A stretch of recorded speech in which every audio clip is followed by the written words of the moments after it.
সুতরাং যেই 24 মানুষের জীবনের মোড় ঘুরিয়ে দেওয়ার জন্য এসেছিল, যে 24 অসংখ্য যোদ্ধা জীবন দিয়ে দুনিয়া থেকে বিদায় নিয়েছে, আমাদের ঘাড়ের উপর তাদের লাশ রেখে গেছে, আমরা সেই লাশের অবমাননা করব না, করতে দিব না কাউকে।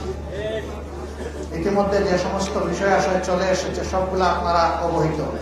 আমরা পরিষ্কার বলে দিচ্ছি, কোনো অন্যায় করে কেউ পার পাবে না, আমরা চোখ বন্ধ করে থাকবো, এই বাংলাদেশে এটা আর হবে না ইনশাআল্লাহ। আমাদের পরিষ্কার নীতি হবে তাওয়ানু আলাল বিররি ওয়াত তাকওয়া ওয়ালা তাওয়ানু আলাল ইসমি ওয়াল উদওয়ান। ভালো কাজে সর্বাত্মক সহযোগিতা, মন্দ কাজে শুধু প্রতিবাদ নয়, প্রয়োজনে প্রতিরোধ। আল্লাহ আমাদেরকে এই তৌফিক দান করুন। এই রমজান মাস সেই শিক্ষাই আমাদেরকে দেয়।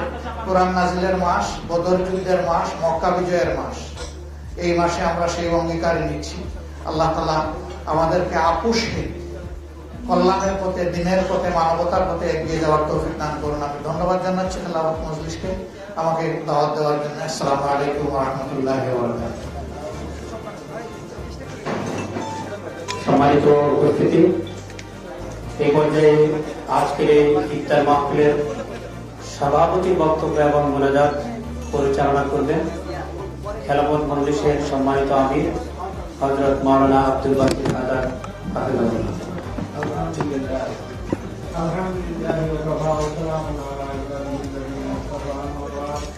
আউযু বিল্লাহি মিনাশ শাইতানির রাজীম। বিসমিল্লাহির রাহমানির রাহিম। সাল্লাল্লাহু আলা নবিয়্যিনা একটু দেখতে হবে ভাই, আমরা পিছনে আছি। 11 মিলিয়ন নেতৃবৃন্দ ও সামনে উপস্থিত আমার শ্রোতা ভাইয়েরা, আল্লাহ রাব্বুল আলামিনের রাসূল আল্লাহ রাব্বুল আলামিন আমাদেরকে ইফতারের মুহূর্তে, দোয়া কবুলের মুহূর্তে আমাদেরকে কথা করার তৌফিক দান করুন। আমিন।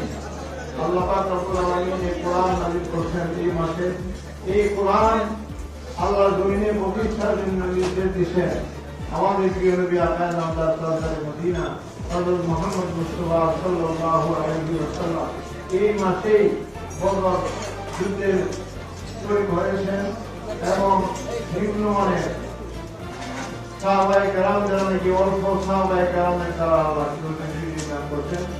আল্লাহ রাব্বুল আলামিন অবশ্যই আমাদেরকে আল্লাহ দিয়ে দান করবেন। রাসূলুল্লাহ আল্লাহু আকবার। আল্লাহুম্মা